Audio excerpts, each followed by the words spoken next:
안녕하세요. 예디야기입니다. 예디야기의 사연을 여러분들에게 읽어드릴 DJ 유진입니다. 구독과 좋아요는 채널 운영에 큰 힘이 됩니다. 꼭 부탁드리며 저는 여러분들의 댓글도 모두 읽고 있습니다. 댓글도 많은 참여 부탁드릴게요. 그럼 오늘의 사연 바로 시작합니다. 안녕하세요.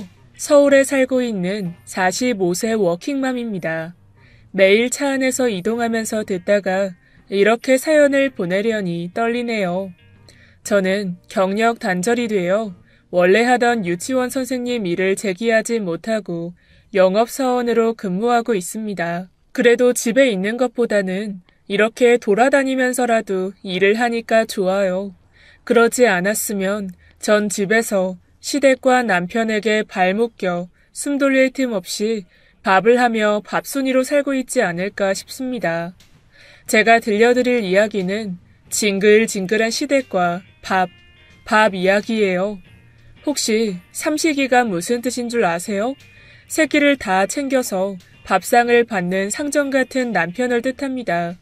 그렇다면 종갓나 새끼라는 말은 아세요? 종종 간식까지 챙겨서 새끼까지 다 받아먹는 양심 없는 남편을 뜻하죠. 이 일을 시작하기 전까지 저는 하루에 간식까지 포함해서 5번씩 상을 차리던 사람이었어요. 참 웃기게도 시댁과 남편은 요리를 입으로 하는 사람들입니다. 음식 전문가들이에요. 남편과의 첫 만남은 정말 로맨틱했습니다. 남자 보는 눈이 땅바닥에 있던 그 당시 저에게 요리사란 참 멋진 직업이었거든요. 집에서 파스타 해주고 스테이크 구워주고 그럴 줄 알았어요. 하지만 그 콩깍지가 벗겨지는 데에는 그리 오래 걸리지 않았습니다. 워낙에 요리를 직업으로 하는 게 멋지기도 하지만 정말 고된 일인 거 잘 압니다. 그래서 남편이 일을 마치고 만날 때마다 너무 힘들어해서 되려 제가 연애 때 미숙한 솜씨로 요리를 정말 많이 해주었어요. 절대 물 묻히지 말라는 친정 엄마 때문에 집에서는 설거지도 밥상 한 번도 제대로 차려본 적이 없었거든요. 친정 엄마께서는 여자가 살림을 잘하게 되면 살림만 하는 팔자가 된다라시며 단 한 번도 저에게 살림을 시키신 적이 없으셨어요. 제가 조금이라도 도와주려는 신용만 해도 질색팔색이셨을 정도였죠. 친정엄마 본인이 너무 시집살이가 고되었고 그걸 딸에게 물려주고 싶지 않으셨겠죠. 그래서 남편 직업이 요리사라는 말에 친정엄마께서 제일 좋아하셨어요. 적어도 시집가서 본인처럼 식모처럼 살지는 않겠구나 하셨죠. 친정아버지께서 3대 독자에 제사도 많은 집안이라서 친정엄마께서 20살 어린 나이부터 팔이 빠지도록 제사상만 차리셨거든요. 그래서 결혼해서 살림하는 거에 대해서는 저에게 유독 가르침이 많으셨습니다. 아빠 같은 사람 만날 거면 결혼하지 말고 평생 혼자 살라고 하실 정도로 말이죠. 그런데 결국 딸은 엄마 팔자 닮는다. 딸은 아빠 닮은 사람에게 끌리게 돼 있다. 라는 그지 같은 격언을 저는 몸소 직명했습니다. 요리사이신 남편께서는 3년의 연애 내내 저에게 단 한 번의 요리도 해주지 않았습니다. 늘 바쁘다, 정신없다, 언제 장을 봐와서 그걸 또 해주냐, 재료가 녹록지 않아서 안 된다, 라는 갖가지 핑계를 다 대면서 말이에요. 그때마다 저는 정말 일이 많이 힘든가 보다, 하루 종일 음식 냄새 맡았으니 지겹겠지, 라는 쓸데없는 오지랖으로 말도 안 되는 남편 변호를 하고 감쌌습니다. 그땐 옛날이라 지금처럼 백종원 선생님이 안 계셨으니 그게 천추의 한입니다. 좀 더 빨리 나오시지. 아무튼 남편은 그렇다 치고 시어머니께서는 한식을 오래간 하셨어요. 으리으리한 한옥집에서 전통 한상 차림으로 꽤 유명했죠. 시어머니를 도와서 시누이도 같이 운영을 했었고요. 한식 시어머니, 시누이에 양식 남편까지 제가 얼마나 기대가 컸을지 아시겠죠? 하지만 그들은 저의 기대를 완전히 비껴갔어요. 식을 올리고 처음 시댁에 인사드리러 한복을 곱게 입고 방문한 날, 전 어떤 상차림이 나올지 내심 기대하고 있었어요. 아마도 한식으로 이런저런 나물 반찬, 생선, 고기들이 나오겠지 생각하고는 소화제도 챙겼습니다. 복스럽게 잘 먹는 모습 보여드리고 소화 안 될 것까지 걱정하면서 그럴 때 마시려고 말이에요. 그때 오후 1시 반쯤 찾아뵀는데 집에 들어설 때부터 음식 냄새로 진동할 줄 알았는데 카페처럼 커피 냄새만 나는 겁니다. 그리고 집 문 앞에는 배달 음식 용기가 깨끗이 씻긴 채 쌓여 있었고 말이죠. 그때부터 살짝 싸했어요. 그런데 아니나 다를까 쫄쫄 굶고 간 제 눈앞에는 쿠키 몇 점과 커피뿐이었습니다. 이미 한 차례 식사를 마치고 후식으로 드시고 계시는 느낌이었어요. 들어서면서 남편이 시어머니께 온갖 짜증을 냈습니다. 엄마, 우리 오면 같이 식사해야지. 설마 먼저 먹었어? 너희가 애매하게 늦게 왔잖니? 알잖아. 우리 끼니 때 걸으면 금방 허기져서 손 떨리는 거. 식당도 문 닫을 순 없으니까. 일 끝나면 엄청 배고파. 새 식구 오는데 힘없으면 안 되니 든든히 먹어둔 거지. 너 배고프면 요 앞에 괜찮은 식당들 많으니 편하게 가서 사 먹어라. 저를 무슨 동네 친구 온 것처럼 편하게 말씀하시더군요. 동네 친구가 와도 밥은 챙겨줄 것 같은데 말이죠. 긴장해서 하루 종일 아무것도 안 먹은 제 배에서 꼬르륵 소리가 들릴 지경이더라고요. 남편은 정말 배고픔을 못 참는 성미예요. 한참 만날 때도 남들 한 끼 먹을 때 시간을 둘로 나누어 남편은 2끼를 먹었거든요. 게다가 입맛도 엄청 까다로워서 맛있다고 소문난 곳에서나 먹어요. 안 그럼 입에도 안 되는 사람입니다. 저와 남편은 급한 대로 시어머니께 절을 올리고 인사를 드렸어요. 시어머니께서는 저희가 인사를 드리는 와중에도 케이크를 꺼내 드시거나 간식을 몇 차례 드시고서야 그제야 인자한 미소를 보이셨어요. 그래도 새로 며느리 온다고 일찍부터 신경 쓰셔서 배고프셨나 보다 했습니다. 최대한 제 상식선에서 이해를 해보려고 노력했어요. 시어머니께서는 다짜고짜 저에게 물으셨어요. 어디 보자. 우리 며느리는 음식을 좀 하나? 손 좀 볼까? 제 손을 한참 보시더니 표정이 안 좋으시더라고요. 너무 매끈하고 고생한 티가 하나도 없으니 그러셨겠죠. 딱 봐도 게으른 손가락이라면서 시큰둥하셨습니다. 그러더니 남편과 시어머니의 손가락을 펼쳐 보이시며 이런 손이 알짜배기 손이라고 자랑 아닌 자랑을 하시더군요. 제 눈으로 봐도 남편과 시어머니 손은 참 거칠었어요. 여기저기 칼자국도 많고 손가락 마디마디가 검고 굵었죠. 그 손을 보니 많이 고생하신 것 같아 마음도 안 좋고 대단하시다라는 생각이 들었습니다. 그러고는 시어머니 말씀이 끝나기도 전에 남편이 나가자고 했어요. 너무 배가 고프니 나가서 뭐라도 사 먹자며 말입니다. 전 한복을 곱게 입고 있었는데 그 옷차림으로 남편과 작은 분식집을 갔습니다. 점심 먹기에 애매한 시간이라 다들 준비한답시고 손님은 안 받았거든요. 가는 날이 장날이라고 말입니다. 그마저도 서럽더라고요. 한편으로는 어이가 없어서 웃기기도 하고 또 한편으로는 처음 시댁에 가니 진수성찬 받겠다고 말하시던 친정엄마 생각이 나서 조금 서글펐습니다. 남편은 그냥 입 닫고 먹을 것이지 제 맘도 몰라주고 이 동네에서 제일 맛있는 분식집이라며 어묵 국물 맛이 아주 진국이라고 설레발을 쳤어요. 옷도 불편하고 맘도 불편했던 저는 생각 없이 떠드는 남편 얼굴에 어묵 국물을 부을 뻔했습니다. 진짜 그 어묵 국물이 뜨거웠길 망정이지 안 뜨거웠으면 어묵 국물 싸대기를 찰지게 날렸을 거예요. 하루 종일 긴장해서인지 저는 잘 먹히지 않았고 그마저도 잘 내려가지 않아서 과식하고 먹으려고 챙겨둔 소화제를 먹었죠. 그걸 시댁 화장실에서 몰래 마시는데 어찌나 여러 마음이 교차되던지 그 소화제 이름이 아직도 생각나네요. 소화엔 부채표. 시댁은 요리를 해온 집안이라고 말하지 않으면 절대 모를 모양새였습니다. 주방이 어찌나 깨끗하고 아무것도 없는지 그 흔한 수세미 거치대도 없더라고요. 물방울 한 방울이 없었어요. 조미료를 사용한 흔적이나 그 외에 어떤 재료들도 안 보였습니다. 집을 한번 둘러본 저에게 시누이가 넌지시 이야기했어요. 어느 정도 각오하고 온 거냐고 말이에요. 이 시댁에서는 아무것도 안 하고 식사 차릴 정도만 하며 사랑받을 거라면서 무슨 대단한 팁인 것처럼 이야기해 주었습니다. 원래 첫째 동서가 제가 시집 오기 전까지 시댁 가사를 맡았는데 바로 직전 달에 미국으로 이민을 갔다고 했죠. 말로는 애들 교육 때문에 갔다는데 나중에 생각해보니 제가 볼 땐 시댁을 피해서 멀리 지구 반대편으로 도망간 것 같아요. 시댁에 이틀 후 들어와서 살아야 하는데 걱정이 태산 같았습니다. 도저히 이 사람들의 생활 패턴이 감이 안 잡혔어요. 친정에 짐을 챙기러 가니 친정 엄마께서는 반짝반짝 빛나는 눈으로 들어서는 절 보셨습니다.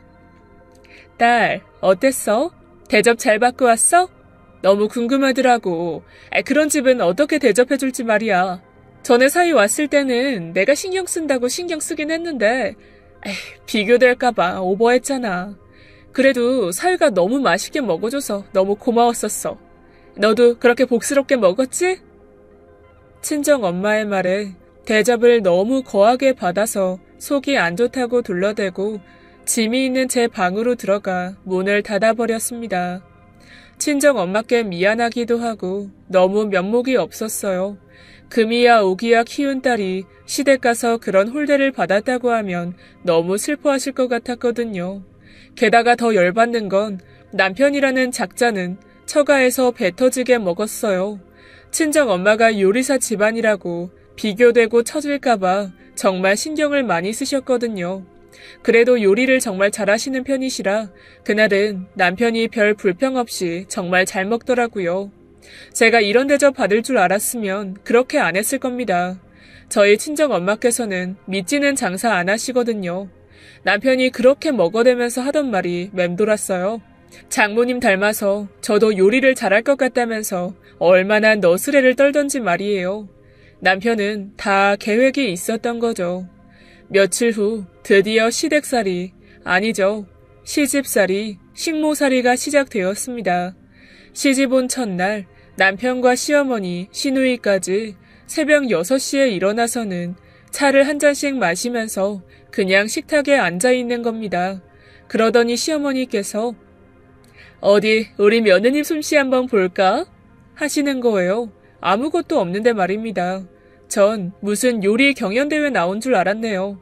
그런데 잔뜩 쫄아붙어 있던 저는 저도 모르게 헐레벌떡 시장으로 향했어요.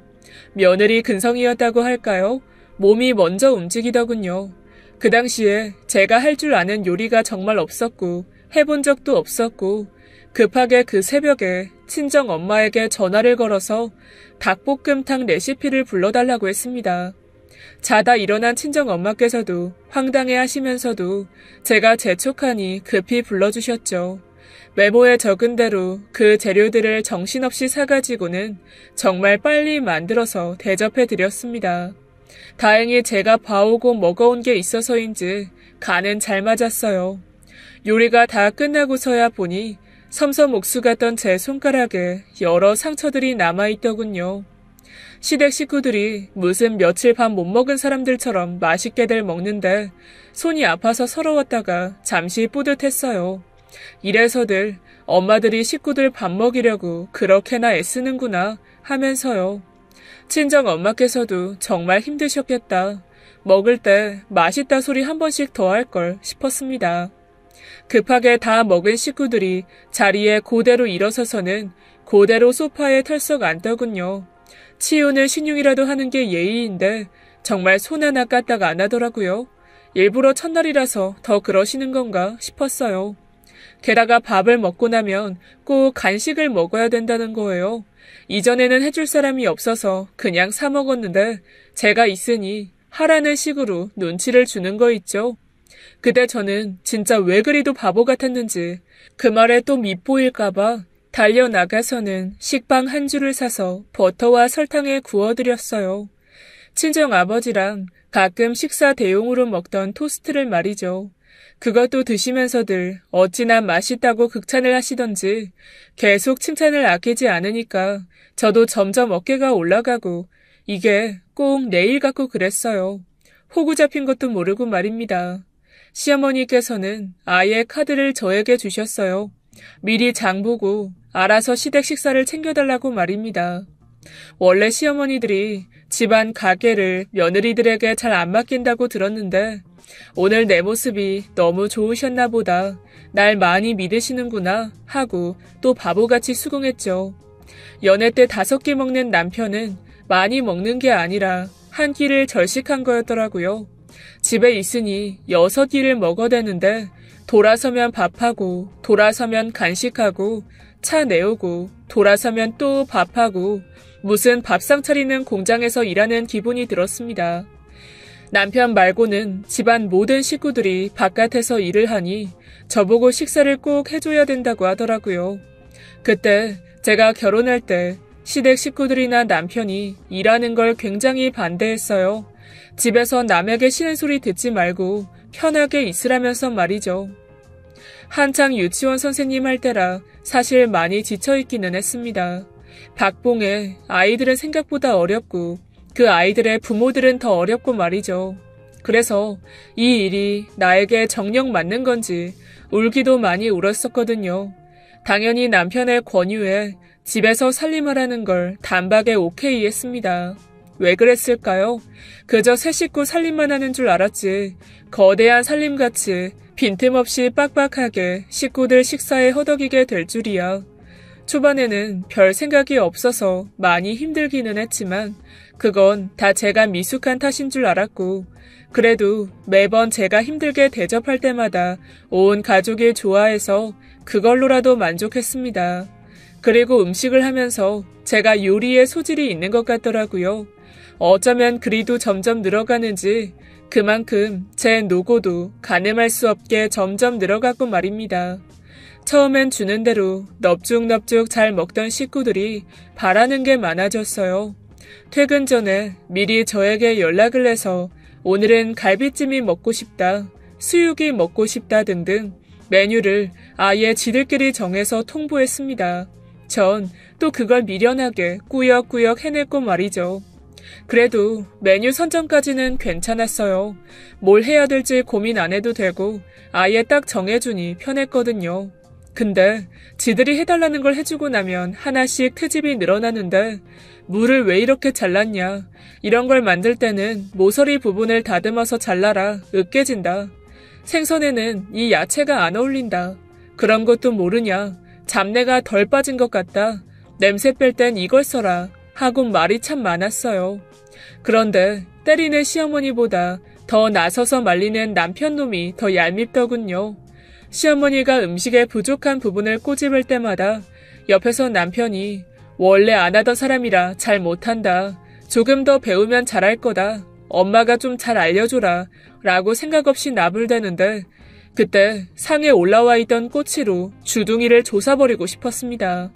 그렇다고 시어머니나 남편이 척이나 하지 제대로 보여주면서 알려주지도 않아요. 아가리 쿠킹 클래스니까요. 먹으면서 투덜투덜, 간 보면서 나불나불, 다 처먹을 거면서 어쩌고 저쩌고 말이나 못하면 밉지는 않을 텐데 하여튼 진상들이었습니다. 그러던 어느 날 음식 조리의 채바퀴에서 유일하게 벗어날 수 있는 날이었어요. 남편이 친구들과 부부 동반 모임이니 남편이 하는 레스토랑으로 오라는 거예요. 꼭 숨 쉴 구멍이 생긴 기분이었어요. 어찌나 전날부터 설레서 잠이 안 오던지 너무 좋았습니다. 그런데 꼭 밀린 숙제를 해야 하는 초등학생 다루듯이 시어머니와 시누이가 전날에 아가, 내일 모임 간다며? 그럼 내일 우리 두 식구 먹을 거 미리 해놔야겠네. 카드도 주고 식사 당번 맡겼으니 책임지고 자리 비울 때도 미리 준비를 해줘야겠지? 제가 무슨 급식실 이모님인가요? 적어도 급식실 이모님은 쉬는 날 쉬잖아요. 내일 못할 것까지 해두라니요. 남편은 거기에다가 또 속마음 없이 내일 만난 것 먹을 테니 당연히 의무로 제 집 식구들 좀 신경 써주라는 거예요. 그래서 어디 두고 보자 했어요. 네, 진짜 그간 서른 모두 쓸어모아 진탕 먹어주마 했습니다. 늘 바쁘다고 해서 한 번도 레스토랑에 절 데려간 적이 없었거든요. 드디어 부부 모임 당일이 되고 제일 기대했던 제가 먼저 도착하고 남편은 보이는 주방에서 열심히 준비를 하고 있었습니다. 그 모습을 보니 괜히 심술 부렸던 것 같기도 하고 조금 짠하더라고요. 땀을 뻘뻘 흘리면서 일하는데 마음이 약해졌습니다. 뒤이어 남편 친구들과 그 아내들이 도착했어요. 오자마자 저에게 남편의 레스토랑이 너무 좋다면서 요리하는 게 보이는 남편의 모습이 너무 멋있다며 추켜 세워주고 저에게 좋겠다며 부러워하는 겁니다. 자기 남편들은 요리할 줄도 모르고 설거지도 겨우 한다면서 말이에요. 전 속으로 그래도 설거지는 하네. 너야말로 복이 터졌구나. 저 인간이랑 살아볼래? 이랬어요. 남편은 우리 테이블 음식을 준비하느라 주방 안에 계속 있었고 남편 친구들과 대화를 이어가던 중에 그 무지렁이들은 한마디씩 저에게 처음 듣는 소리들을 짓거렸습니다. 그렇게 셰프님이 맛있는 거 많이 해주신다면서요? 좋겠어요. 파스타도 해주시고 외국 음식 이름 어려운 거. 라자냐 그런 것도 해주고 안 시켜도 알아서 짠 하고 차려주신다면서요? 시어머니께서도 며느리 물 한 방울 안 묻힌다고 소문났던데 부러워요. 그게 제 얘기가 맞나요? 손에 물 마를 날 없이 살고 있는데요. 제 말이 끝나자 정적이 흘렀습니다. 라자냐는 무슨 내가 그것들을 먹은 적이 없다. 그러더니 농담도 참 잘하신다면서 멋쩍게 웃는데 거기에 아주 종지부를 찍어주었습니다. 저 인간 집에서 손 하나 까딱 안 한다고요. 종갓나 새끼라고 대놓고 욕했습니다. 다른 사람들한테 얼마나 별의별 거짓말을 떠들고 다니는 건지 허언증도 그런 허언증이 없네요. 전 제 말만 하고는 음식이 나오는 족족 한 톨도 안 남기고 싹싹 먹었어요. 남편놈 땀 흘리며 일하든지 말든지 네 그 거짓말 내가 오늘 싹 다 까발려주마 이를 갈며 말입니다. 오랜만에 남이 해준 음식 먹으니까 술술 넘어가더군요. 남이 아니라 남편이 해준 거죠. 일하느라 바빠서 남편은 마지막 코스가 나올 때나 자리에 합석을 했습니다. 전 웃으며 남편을 맞았고 저 외에 그 자리에 모든 이들은 이러지도 저러지도 못할 표정으로 남편을 맞았습니다. 영문을 모르는 남편은 또 거들먹거리며 한잔하자고 와인잔을 치켜 올렸어요. 제가 남편을 끌어내린 자리인 줄도 모르고 말입니다. 아마 그 자리에 있던 남편 친구의 와이프들은 집에 돌아가는 길에 신났겠죠. 한창 떠들고 뒤에서 이야기할 거 생각하니 제가 다 흥미진진했습니다. 그러게 안에서 새는 바가지 밖에서도 새는데 저한테 적어도 정말 조금이라도 일을 덜어주고 식모살이 안 시켰다면 제가 그 모임 자리에 흙탕물을 뿌리지는 않았을 거예요. 그리고 사람 입이라는 게 빛보다 빠르더군요. 모든 부부들이 흩어지고 저 또한 남편과 집으로 돌아가는 길에 남편 친구에게 전화가 왔고 남편이 스피커폰으로 해두고 전화를 받는데 아까 자리에서 있었던 이야기를 나불나불 비둘기처럼 전해주더라고요.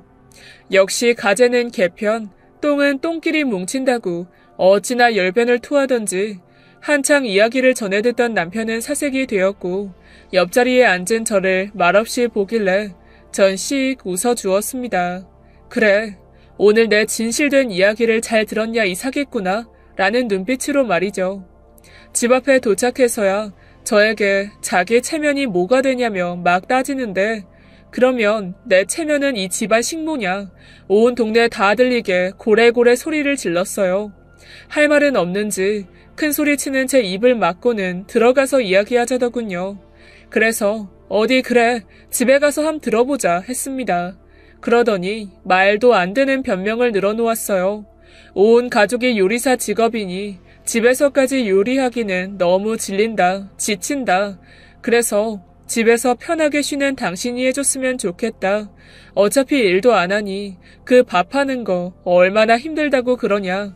자기 너무 서운하고 힘들다 라고 하는데 너 여태껏 내 이야기 뭐로 들었어? 너 귓구멍에 달팽이관도 요리했니? 귀 제대로 열고 다시 똑바로 들어. 삼시세끼에 간식에 장보기에 하물며 설거지까지 어쩜 아는 사람이 더하다고 힘든 거 뻔히 알면서 뭐? 집에서 편하게 쉬어? 내가 언제 쉬어? 인사드리러 온 날부터 식모살이 했는데. 넌 내 생각이라는 걸 하냐? 그러면서 밖에서는 로맨티스트인 척, 다 해주는 척, 거짓말이나 치고 다니고 부끄러운 줄 알아라. 방 안에서 시끄러운 소리가 나자 시누이와 시어머니께서도 달려왔습니다. 그러더니 또 짜증나는 말을 보탰는데 밖에서 힘들게 일하는 사람들 생각해서 그거 하나 하기가 힘드냐, 너 시집 온 지 1년이 됐냐 2년이 됐냐 하시는 거예요. 그리고 요령껏 하면 되지 뭘 맨날 손수 준비하냐, 가끔 시켜서도 먹고 사 먹으면 된다 이러는 거예요. 그래서 속으로 오, 그렇단 말이지? 오케이. 이렇게 비장한 각오를 다지고는 하루 5끼 중 2끼를 시켜 먹었습니다. 그것도 중간중간 식사 준비할 시간을 아끼기 위해서 말이에요. 한 끼는 식사, 한 끼는 간식을 사오거나 배달을 불렀죠. 자기들도 해놓은 말이 있어서 탐탁지 않아 보이는 표정이었지만 토 안 달고 잘 드시더라고요. 저도 이런 게 요령이구나 싶었죠. 그런데 그때 당시에는 배달이 그렇게 메뉴가 다양하지 않았어요. 끼케야 치킨, 피자 이런 것들 이어서 하루 중 2끼여도 식구들이 질려하는 게 눈에 띄었죠.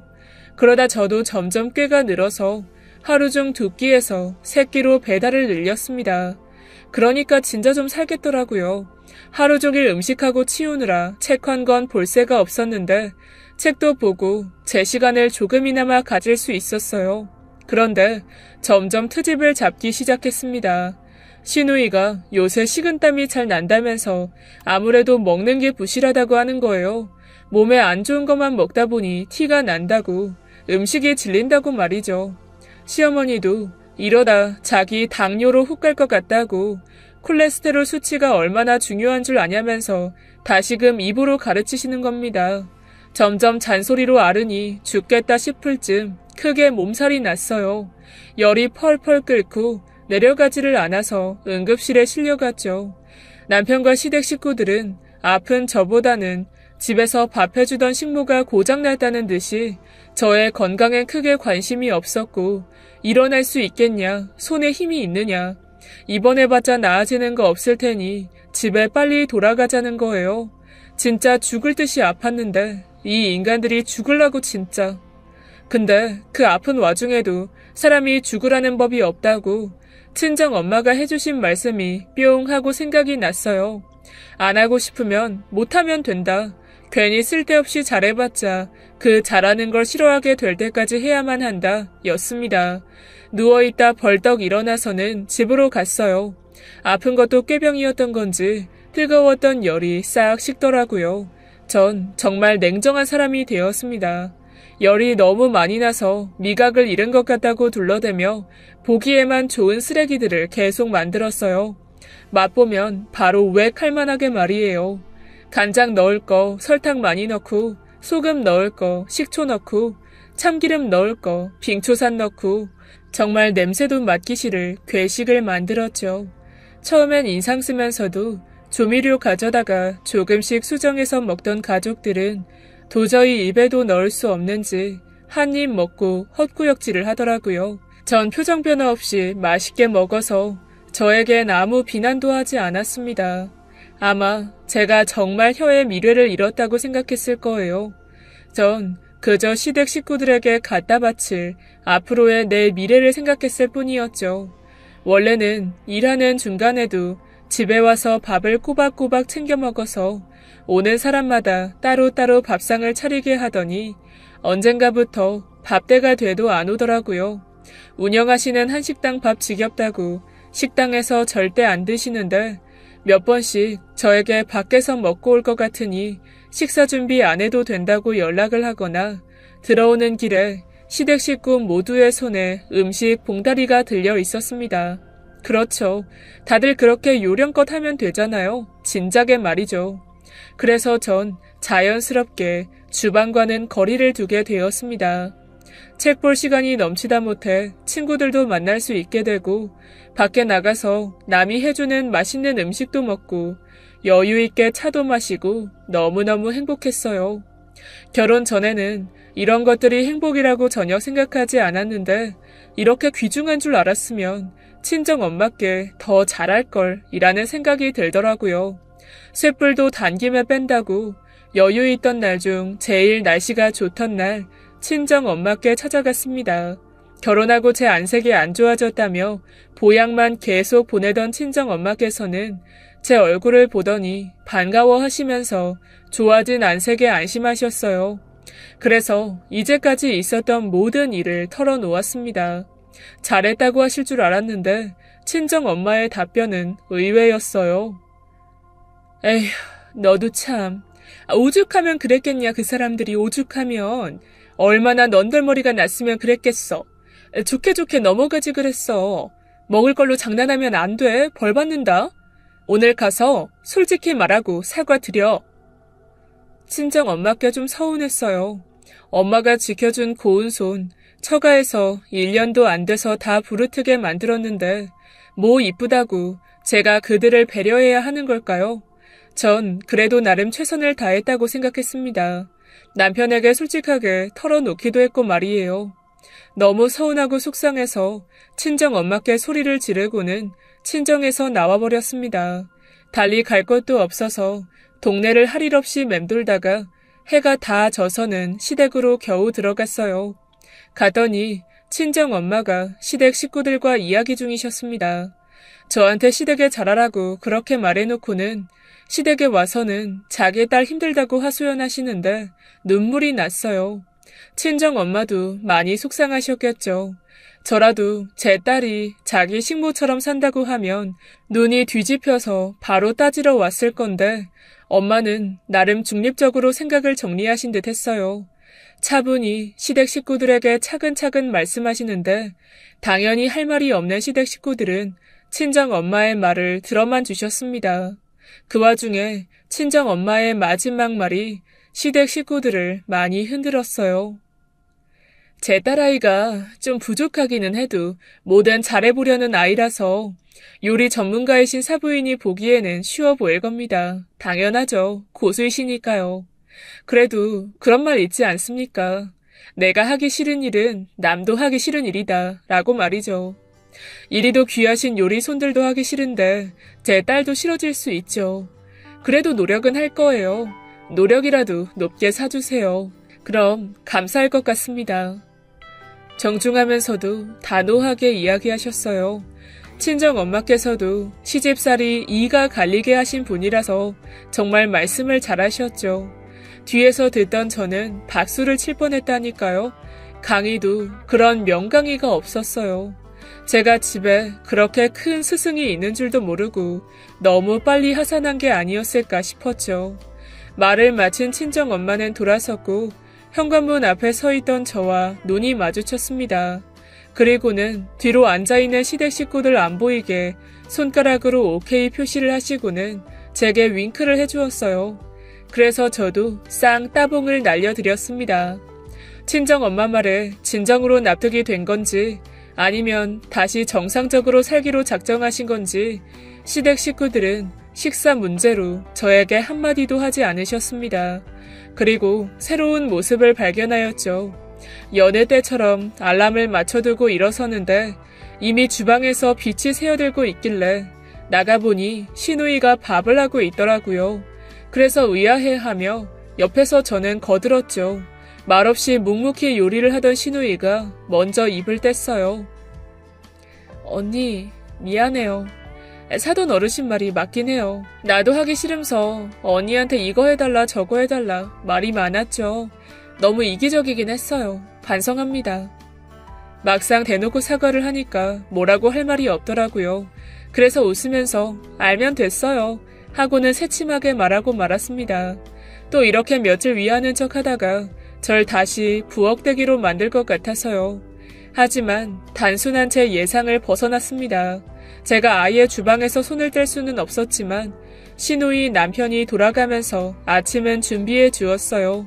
그리고 출근해서는 이전처럼 점심시간에 집에 들르지 않고 가게에서 식사를 해결했고 저녁만 제가 했습니다.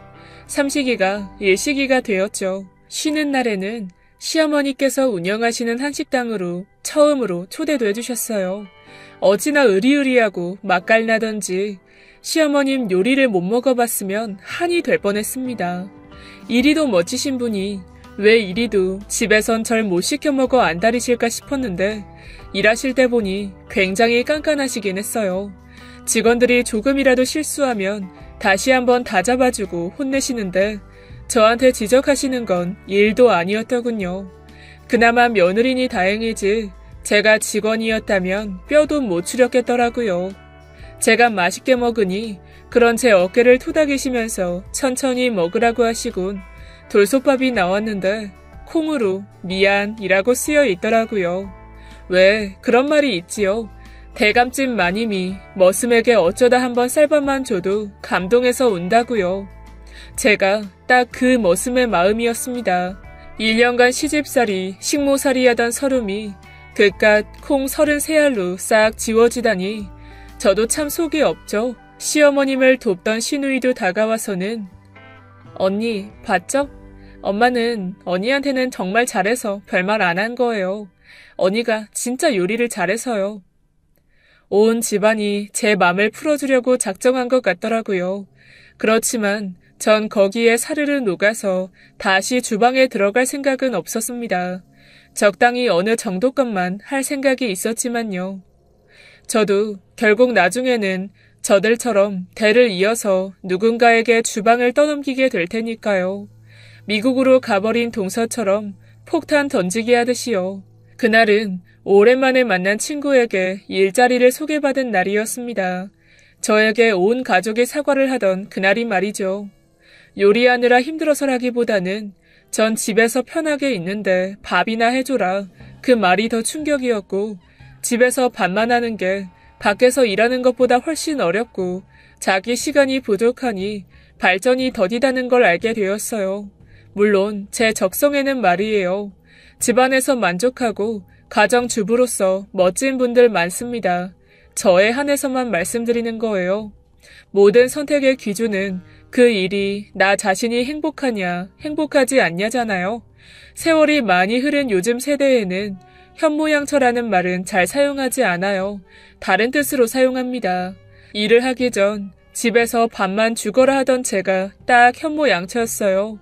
현재 모양이 처량하다 이 뜻으로 말입니다. 확실히 집안에 있을 때보다 바깥일의 강도는 정말 힘들어요. 생판 모르는 남들에게 아쉬운 소리도 해야 하고요. 말 그대로 남의 돈 벌어먹기 힘들잖아요. 하지만 전 너무 행복합니다. 지금 다음 고객을 만나기 위해 사연 남녀를 들으며 달리는 차 아니어도 말이죠. 지금까지 종갓나 새끼 1일 1식 만들기 혐오양처가 커리어 우먼일 때 더 행복한 제 이야기 들어주셔서 감사합니다. 바삐 살아도 모두가 행복하시면 좋겠어요. 모두들 자기 만족하세요. 지금까지 예디야기였습니다. 끝까지 함께해주신 여러분 진심으로 감사드리며 전 내일 이 시간 다시 돌아올게요. 감사합니다.